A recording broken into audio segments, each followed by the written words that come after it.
Hello, and welcome back to another episode of the Lantern Film Room. I'm Brian Nelson, your Lantern TV sports director. I'm Andy Anders, your assistant sports editor for the Lantern. And today we have more footage to break down. We have footage from the Ohio State-Michigan State game. Ohio State won 34-10. And I think, with it being Ohio State's first ranked matchup, there's a lot to really break down, not only with things Ohio State did well, but maybe things that Michigan State succeeded in doing so against the Ohio State defense and vice versa. So Andy, kind of walk me through what we're going to be looking at today. Right, so our two main topics we're going to be focusing on today is the various dynamics of Ohio State's run game, the different weapons they use, why they were able to put up 323 yards rushing against the number 4 rush defense in the country. In fact, Ohio State rushed for more yards this game than Michigan State's previous 5 opponents combined. So we're going to look at some of the dynamics, how they were able to be so successful. Also, we're going to look at what Michigan State's passing offense did well when they were able to move the ball against Ohio State, and 1 or 2 wrenches Ohio State threw in the game plan toward the end of the game, allowed them to make some big plays and keep Michigan State off the scoreboard a little bit. All right. Well, I think that's enough from us. Let's get right into it. What's the first play we're going to be looking at here, Andy? Right, so this is going to be a 13-yard run from Dobbins. What we're going to see is a zone read concept, a pretty basic element of a spread offense. Michigan State's star defensive player right here is Kenny Willekes. So what Ohio State's going to do, Willekes. What Ohio State's going to do to help neutralize him is read him, essentially. They're going to make him choose whether he defends Dobbins or he defends Fields on this play. It's that you get a mesh point. You're going to see Fields ride Dobbins through the line, down the line of scrimmage right here, and he's looking to see if Willekes crashes down, he's going to pull it and run where Willekes used to be. If Willekes stays, as he does, to defend Fields, then Fields simply hands it off to Dobbins, right? You have to respect that running threat. Also, this tight end's going to pull across in case Fields decides to pull. And what that does then is you get a motion that's going to confuse this linebacker right here, number 7. He is going to follow that tight end pull, whereas he should be responsible for the B gap where the run's going to hit. Fields is also, the threat of Fields' legs are what's helping pull him away from that B gap and open this run up for Dobbins. And then it's going to be a very well blocked play as well. You're going to see Thayer Munford really clear out the front side defensive end here, open the hole for Dobbins, and he's not going to be touched until he gets to the second level. So now, Start the play, yeah. Yeah, as we play it out here, and you can see the hole develop. You see where the middle linebacker went? He followed Fields and the tight end pull. And now since the read is to give, it has opened this window up for Dobbins. We get a new line of scrimmage, right? The offensive line has helped push the defensive lineman up the field a little bit, and now you get a running back like Dobbins into the second level. He's got a full head of steam to make someone miss. We're going to play it out here, and we see Dobbins cuts to the sideline, does a great job of staying in bounds to pick up some extra yards and really move the Ohio State offense forward. So Andy, I do want to focus on the offensive line a little bit and kind of like what they did well, because we've been talking about the depth they have, but really I think, as we talked about yesterday on our podcast, the offensive line really showcased their skill. You mentioned Thayer Munford. He had a really nice game. What have you been liking from him so far? Thayer, the entire offensive line, really, their physicality and their technique when I watched them on film, the various ways they can go about beating a defensive lineman. They run a mix of both power and zone blocking schemes, which is a lot to break down since we're already breaking plenty down in this. But just know there's a lot of different techniques and a lot of different ways that Ohio State's offensive linemen are able to create space for the running backs. All right, so next play is another run from Dobbins. This is probably the one everyone's expecting us to have. This is the 67-yard touchdown run from J.K. Dobbins in the second quarter. And we have it set up right here. Andy, what should people be looking for here? Well, again, it's a zone read, and the read's going to be to give because, again, they have to respect Fields' legs. And, again, last play, Fields' legs took out both Willekes and the middle linebacker, opened the hole. Again, this play, he's going to take out Fields is going to take out 2 defenders just with the threat of his running ability. This is what having a running quarterback does in a spread offense. It opens all the windows. It's not just, oh, he's got the ability to keep the ball and make guys miss. It's the threat of him keeping the ball is going to give Dobbins, the running back, more space. So you're going to see Michigan State's free safety, Xavier Henderson, is going to have a chance to tackle Dobbins on this play if he chooses the right angle. But he comes down, and because of Fields' running ability at that mesh point, he instead decides to account for that rather than what Dobbins is going to do. As far as blocking up front, there's a few key blocks that open up this play. Watch Jonah Jackson and Josh Myers on this play, the left guard and center, also the right guard Wyatt Davis. We'll be talking about him a little bit just a second. And Jake Hausman is going to get upfield and seal off the final Michigan State linebacker that would have been able to plug the hole and turn a 67-yard touchdown run into a 7 or 8 yard gain probably. So now as we play this out a little bit. Okay, I'm looking. I see Jonah Jackson. Let's see Josh Myers going to stop that linebacker. Yes. And then there's Hausman going on the side. So some of the communication, right? Trust is very important on the offensive line. That has to be the most cohesive unit on the field when you're coordinating a blocking scheme. Normally, this D tackle lined up in the one tech, you would punch, you would double team him in some way to guarantee the movement off the line and then go get that backer. But what Josh Myers does, he has so much faith in his teammate, Jonah Jackson here. He doesn't even feel the need to punch. He gives a cursory glance at the D tackle, says, okay, Jonah's got this, and immediately climbs to the backer. That's going to get him to the backer a yard sooner, open a slightly bigger hole for Dobbins, and you're about to see when we play this out the rest of the way how big that running lane is. Also, Wyatt Davis on this play, this isn't a block that you're going to throw on a highlight reel, but it's a very effective block. Essentially what he does is he says, okay, my running back can take it anywhere from my inside hip to basically the outside hip of the offensive tackle right next to him. So what he does, this D tackle shoots the gap. He comes upfield. He kind of beats Davis off the ball a little bit. But Davis says, okay, I'm just going to let your momentum take you out of the play, and it's going to open up this hole for Dobbins. Okay, so we're going to play it out here. Now, you're giving a lot of credit to the offensive line, but we should talk about Dobbins a little bit because he does a great job of like breaking a tackle there and really getting those extra yards to get the touchdown. What have you been liking from J.K. Dobbins and the way he's almost improved from last season? He's such an all-around back. The way he finishes runs to me is so impressive. The strength. He's always falling forward for 2 or 3 extra yards after plays. That's huge. You know, those extra 2 or 3 yards, turning a 4-yard gain into a 6-7 yard gain, which obviously this was a big run. What separated him on this run is a back without his quickness. May have only gotten 16 or 17. You saw him kind of break away from that crowd of 3 defenders toward the beginning of the play. That his quickness is so impressive in that scenario. Okay, so I think it's time to move forward to our next play. Now, we've been talking about J.K. Dobbins a lot, but Ohio State's really had another running back kind of develop really this year for the first time in Master Teague, and we're going to see a run from him that really showcases his talent and also more from the offensive line. So I'm just going to get headed over to you, Andy. Right. Do your thing. Master Teague had 90 yards this game, already over 400 yards on the season. Ohio State has multiple weapons, and this is, again, we talk about the dynamics of the run game, how they can do a lot of different things well. Didn't see as much under center this game, but that's another facet of the run game that we haven't touched on much. Teague is a great complement to Dobbins because of the strength and power he has as a runner. We're going to see on this play a defensive tackle gets penetration on the Ohio State offensive line, but because he's high and Teague is running with great pad level, he's low, and he's so strong in his upper body and his lower body, you can't tackle him high one-on-one. You have to hit him low. The defensive tackle tries to go high, and he's going to break it and run outside. Other thing to watch on this play is, again, Wyatt Davis. What he's going to do on this play, it's an outside zone concept, so they're just giving it to Teague on the outside and saying, find a hole, from basically the guard on out. What Davis does on this play is sustain his block very well.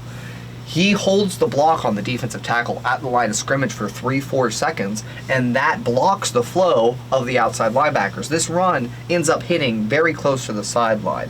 Because Davis sustained his block, the linebackers had to work around him, and it delayed them just enough to allow this play to break off for a nice game. Okay. I'll let it play out. See the sustain here by Davis? I do. Mm-hmm. And then he cuts up, and that's a first down. Now, I think those are all the plays we have for just the running game, but I do want to talk about the way the running game's been playing so far, especially after, maybe Dobbins struggled again in the Florida Atlantic game with the emergence of him being back to his freshman self and Teague as a legitimate threat. How well is Ohio State going to match up in future games? You look at defenses like Wisconsin, Penn State, and Michigan, with all the weapons that the offensive line has. Right. I think what Ohio State did in this game was interesting to me because it took them a while to establish the ground game, and they almost used the threat of Fields' legs are what opened up the offense to me. And I think what we've been talking about, the dynamics of the offense, how there's so many different ways they can run the ball. Mm-hmm. You establish just one of those ways, it opens up all the other ways because now the defense has to account for that. Being so versatile and being able to do so many things as this Ohio State offense has shown us they can do is what's going to allow you to open up a defense like a Wisconsin, like a Michigan, who are having historically good defenses this year, historically good. When you can, okay, this first thing didn't work, let's try this other thing. You've only got to find one thing that works because when they have to respect something, you can now run something else because they have to account for it. Based off of that, is it fair to say that we could see maybe in a game against like Wisconsin or even Michigan, we could see maybe a slower quarter from Ohio State as they're trying to work out plays to see which works for and sure. Which doesn't? Yeah, so exactly as you saw in this game. Mm-hmm. Okay. Well, let's kind of transition from Ohio State's offense to Ohio State's defense and kind of see how Michigan State played. And I personally was very impressed by the way that the Michigan State offense played on Saturday. Normally, their defense is what gets a lot of praise, but I thought Brian Lewerke had a very good game. Mm-hmm. And so what are we going to be seeing in these plays? All right. Lewerke, admittedly, I was a Lewerke doubter, but he had a very good showing, I thought, Saturday. Threw very well. And you're going to see it on some of these Michigan State taking advantage of Ohio State when they're in man coverage. Man coverage is this risk-reward thing where, you can delay a team enough for a pass rush to get there. But also, if you're putting people one-on-one with somebody, the other team gets a favorable matchup, now someone gets beat and the player is open. And we're going to see Michigan State take advantage of that. Now, I want to preface this. Ohio State's defense was good Saturday, but we're critiquing a few of the things that Michigan State did against them that had success. So this play is a completion to their tight end, Trent Gillison. Essentially, Lewerke is going to recognize that the defense is in man, and he's going to find the matchup he likes, which is his tight end right here, a very athletic tight end, Trent Gillison, on Pete Werner, the Ohio State outside linebacker. Werner's been having a good year, but this is an unfavorable matchup because Gillison's a very athletic tight end. Werner does well against tight ends who are slower. Lewerke, you're going to see also on this play, takes a deeper drop. He's about 9 yards behind the line of scrimmage when he throws the ball, which is pretty deep. He's accounting for that Ohio State Packers rush, right? Instead of relying on a pocket to form and being able to step up in that pocket to make the throw, he's going to drop back deeper and essentially delay the rush because this is a quick enough developing route. He can complete it quick. So right. Let's play it out. Mm-hmm. You'll see the route right here on the sideline. I do. It was good timing and an excellent throw as well from Michigan State. It's good camera work too. Oh yes, captured it perfectly. Absolutely. So what should we kind of take away from this play? I mean, we're talking about some mistakes that maybe Pete Werner and the Ohio State defense made. You look at, like I've mentioned, teams like Wisconsin, Michigan, and even Penn State.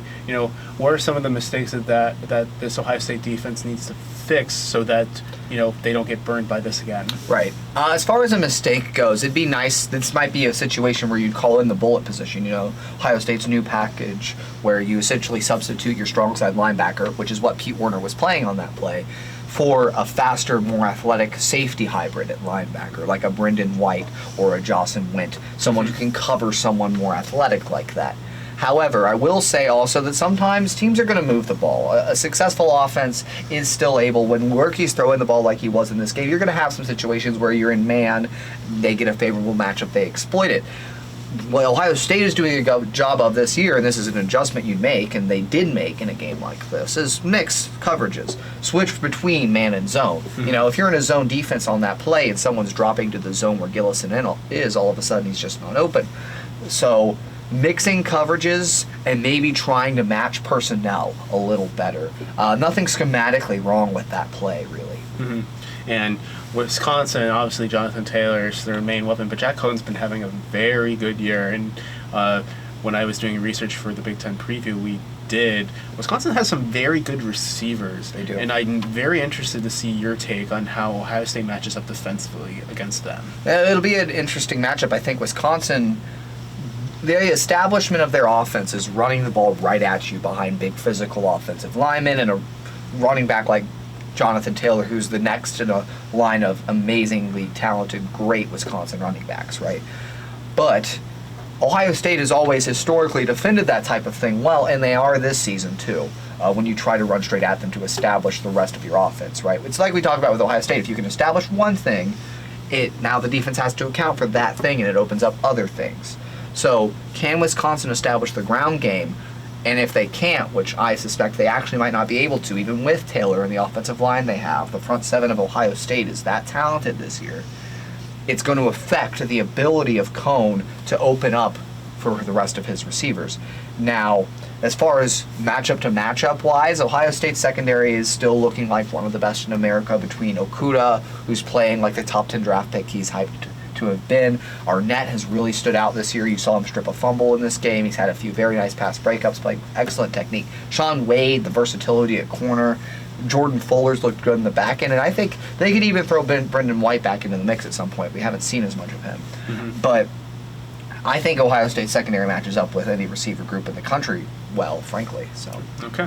Well, let's move forward to our next play. What are we looking at here? This is This is the one touchdown Michigan State had on the day. It was a 20-yard completion to their star receiver Stewart right here. And what you're going to see is again Ohio State in man. So the way man coverage works a lot of times is you number off outside in. Like Okudah's going to have 1 on this play, being the outside man here. The running back sometimes ends up being 3, and the safety would have him. What Michigan State does on this play is kind of change Ohio State's coverage with a motion. They have this player over here motioning over, and you're going to see Fuller come down and take Cody White. That's who it is. Cody White motions over. Jordan Fuller is going to take him. So what that does now, the numbering system, Arnett's going to end up sliding back to take a deep zone, and you're going to have front side coverage on 1 just with the tight end, and it's Warner again. Now Okudah is in man against Stewart, and they're taking Fuller out of the equation because he has to come down in man against White, so there's no deep safety help. Okudah has to come across the field to defend Stewart on the seam, and that's going to open him up. And he gets there really quick. He does a great job defensively on this play. He forces Stewart to make a tough catch, but he does have just that split second of separation to make a tough catch after a great throw by Lou Werke. Okay. Let's see it play out.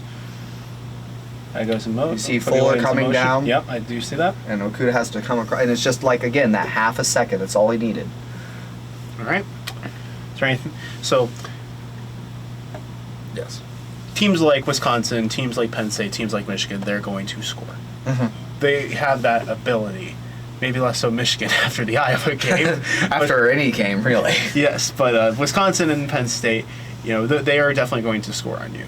What does Ohio State need to do to limit the damage from those scores to keep from momentum changing hands? It's a matter of slowing down the offense, right? Explosive plays are what help change momentum in football games, and Wisconsin's goal is sometimes to ground and pound and wear you down, right? But I think keys are always getting red zone stops, right? If a team drives on you, the red zone squeezes the field vertically, so now you have less space to operate deep, right? It kind of constricts an offense. If you can get some field goals instead of touchdowns when they've driven on you, that's always big. Big plays. Ohio State's had some big defensive plays in this game, right? If you can get home on a quarterback for a sack, if you can jump in front of a receiver once for an interception, it's just one play here and there that can completely shift the outlook of a game. Okay. We have 2 more plays to look at. I think we have another Michigan State completion. Right. So what are we looking at in this specific play? Right. If we let it play out here a little bit. Yeah. So this is going to be an 18-yard pass, and a very simple reason why this one is completed. Ohio State's in zone on this play, at least in the middle here. Shaun Wade is shifted into the box to account for the fact that Michigan State comes out in dual tight ends, right? Yes, they have dual tight ends on this play, and the running back. So Shaun Wade is shifted into the box to account for the personnel, and he's in zone on this play, so he's reading the backfield and the quarterback. Very simple, gets sucked in by play action. Michigan State, the play before this, had an 11-yard run by their running back Elijah Collins, so Ohio State's kind of ready for the first down run. Michigan State fakes it, Shaun Wade gets sucked in, the tight end slips behind him, Fuller can't get down in time, and it's a very nice completion. All right, so let's see it play out. There's a play action, and he's wide open.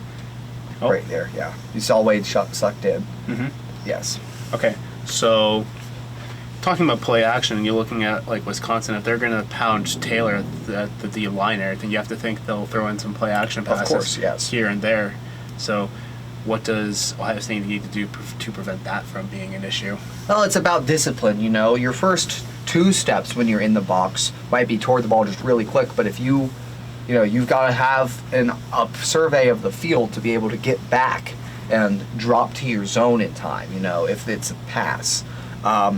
And Wade doesn't play linebacker a lot, right? He's used to being in zone and reading a quarterback's eyes, but him shifting into the box like that is something that he might have to, with more practice, be able to defend a play action pass like that better. Okay, so we have our last play to look at. We've been showing some of maybe Ohio State's blunders, but I think it's time to show some success they had, because they did have a very good game, as we've said. I think we're going to highlight Baron Browning here with his sack.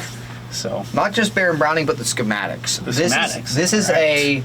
This is a formation that Ohio State doesn't show very often. In fact, I'm not sure how many times this season they've shown this defensive formation. We've talked about Day and his offensive creativity, Kevin Wilson, Mike Yursich, the offensive coordination, their creativity on offense, some creative defense here. So what you're going to see is Ohio State comes out in 3 down linemen. You have Chase Young, nose guard, defensive end right here. Those 3. This is a front that Ohio State almost never shows. They always go 4-man front, right? You have 2 defensive ends, 2 defensive tackles. Yeah. Then what they do is they walk 2 linebackers down on the outside, a classic 50 look.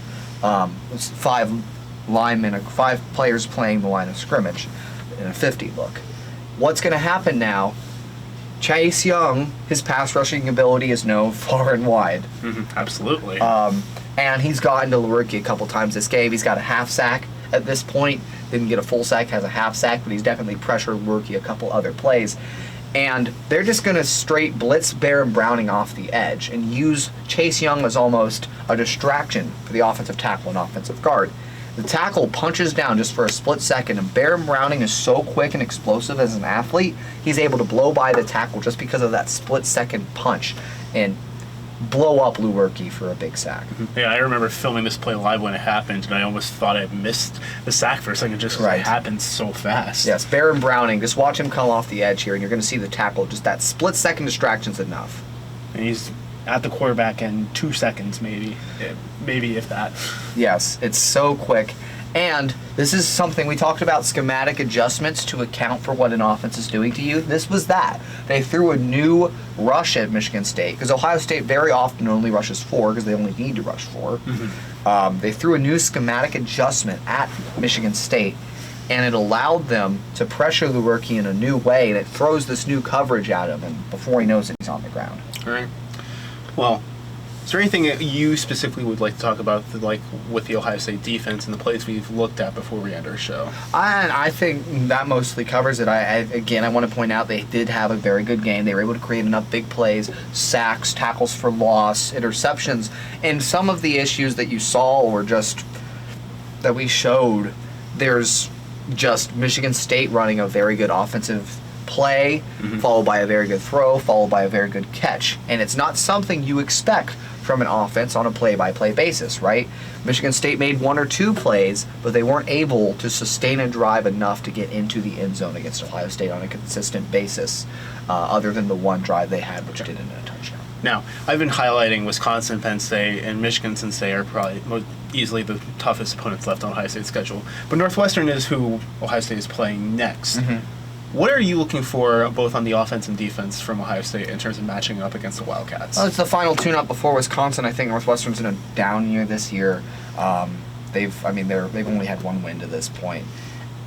Now that is a team that can surprise you on the road, going to Evanston like that. I mean, they were in the Big Ten championship last year, so. I guess the main thing is, does Ohio State rectify some of the miscues we saw, some of the penalties they had, some of the drop passes? Are you able to handle that road environment and some of the nerves that come with that? Then come back and play a top 10 opponent in Wisconsin, handle those nerves, that environment, even though you're at home, and eliminate some of those miscues that we saw against Michigan State. Well, I do believe that is all we have time for today. Thank you very much for watching, if you're still here with us. And we don't have a game to recap for you this Saturday, but stay tuned next week for when we prepare to cover the Northwestern game. We'll have new episodes of The Best Tampon in the Land, our preview show, and then stay tuned for our coverage Friday night and from Evanston, from Andy Anders. I'm Brian Nelson, and this has been The Lantern Film Room. Thank you very much for watching. Thank you.